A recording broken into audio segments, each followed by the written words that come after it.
Voters do not agree with these despicable women on The View. They are wildly out of touch with the vast majority of Americans, and frankly, they should seek immediate help. And this is why, of course, she's on The View and not working for the most powerful man in the world, because Karoline would wipe the floor with you bitter banshees any day. Joe Biden knows how to do this. Yes. He knows how to do this. He's quite good at this.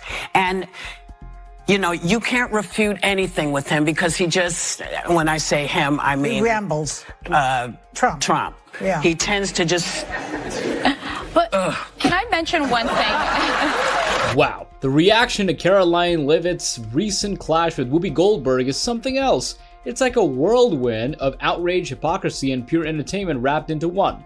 If you haven't seen the clip yet, brace yourself. This is a moment where words cut sharper than swords. Buckle up because this one's wild.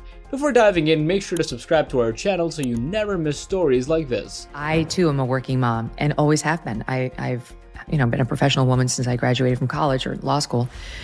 But now there's, I think, a good thing, which is like the restoration of valuing so-called traditional, moms, and that's great. The women who take care of their kids full time. Most of my best friends are doing exactly that. But it seems like in the right, there's like a bit of a shift toward like, you can't do what Karoline's doing. That's actually like an unsafe or a dangerous or a bad choice for families, for children, which I reject wholesale, but you hear it more and more. Yeah. Do you hear that? And what do you think? Here's what happened. Karoline, known for her razor-sharp wit and unapologetic opinions, made an appearance on The View and didn't just hold her ground. She completely dismantled Whoopi Goldberg's arguments with precision. What made this moment even more memorable was how the woke crowd reacted afterward. Instead of countering Karoline's points, they stooped to the point of attacking her personal life. Their so-called gotcha moment, questioning Karoline, a mother of a 7-month-old baby, was even working.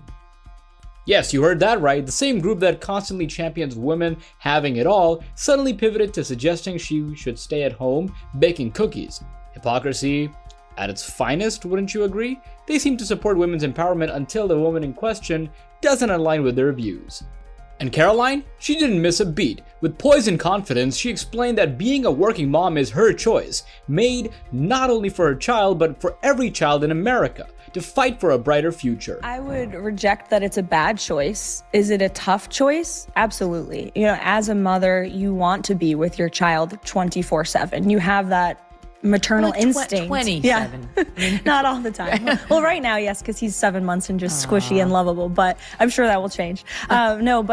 You do have that maternal instinct, but also recognizing like I'm doing this work for my son and for all children to make this country better.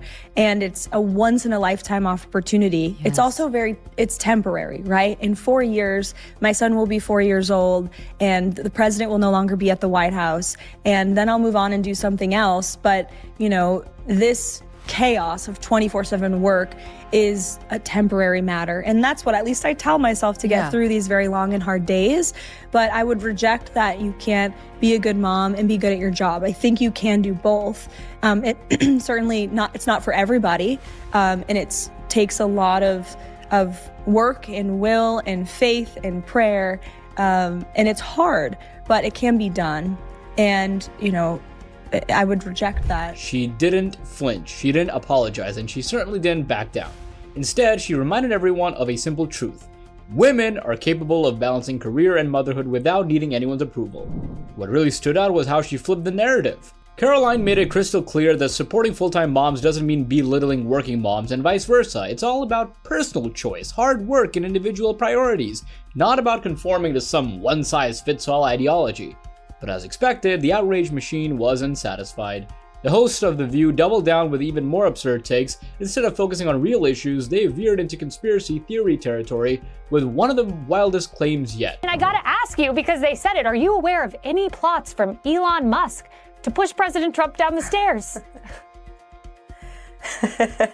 Absolutely not. Let me be unequivocally clear about that. And watching this clip, I couldn't help but think how ironic that Whoopi Goldberg and Joy Behar and the rest of the ladies on The View spend their time calling Republicans the conspiracy theorists. But they have been wrong about everything they have said over the last couple of years. They likened President Trump to Hitler. They have mocked him. They have shamed him. They have lied about him consistently on their show. And it was a joy to watch them on November the 6th when they realized that tens of millions of Americans do not listen to the lies that they have spewed. These women are completely out of touch with reality. Yes, you heard that correctly. The mental gymnastics here are nothing short of Olympic level. Let's take a moment to unpack this nonsense. Elon Musk, a man managing SpaceX, Tesla, and countless other ventures, is apparently so bored that he's crafting cartoonish schemes straight out of a Looney Tunes episode. The fact that this was seriously discussed on national television says a lot about how disconnected some of these narratives have become. Meanwhile, Karoline stayed cool as ever. She didn't resort to yelling or personal attacks. Instead, she calmly exposed the sheer ridiculousness of their arguments. In doing so, she underscored a much larger issue: the performative nature of woke outrage. What we witnessed here was a textbook case of projection. These self-proclaimed champions of tolerance and logic were quick to judge, shame, and even concoct wild conspiracies when faced with opposing views. You must have really wrestled with how you were going to meet the high bar set by Karine Jean-Pierre. Was that... Sorry. Was that out loud? No, she was terrible. Yeah. I mean, come on. Yeah. So Yeah. how is your approach different, would you say?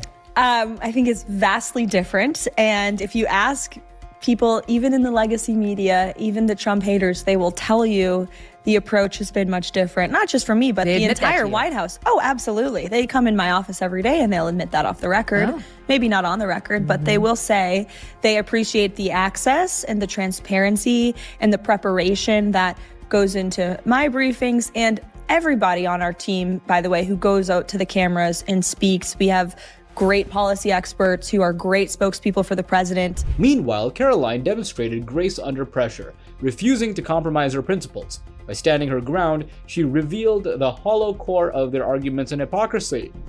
Here's the kicker. Karoline didn't just win the argument, she seized control of the narrative. By staying true to her values and unapologetically defending her choices, she showed that real empowerment isn't about fitting into someone else's mold. It's about embracing diversity of thought and choice, and that's exactly what she did. The moment wasn't just about going viral, it was a wake-up call, a reminder to challenge double standards and performative outrage, and to celebrate the power of individual choices. Love her or hate her, there's no denying that Karoline Leavitt owned this moment, leaving her critics scrambling for damage control. What do you think? Did Leavitt deliver the ultimate clapback, or was this just another media circus? Drop your thoughts in the comments below. Smash that like button and don't forget to subscribe for more epic moments like this. Until next time, stay bold.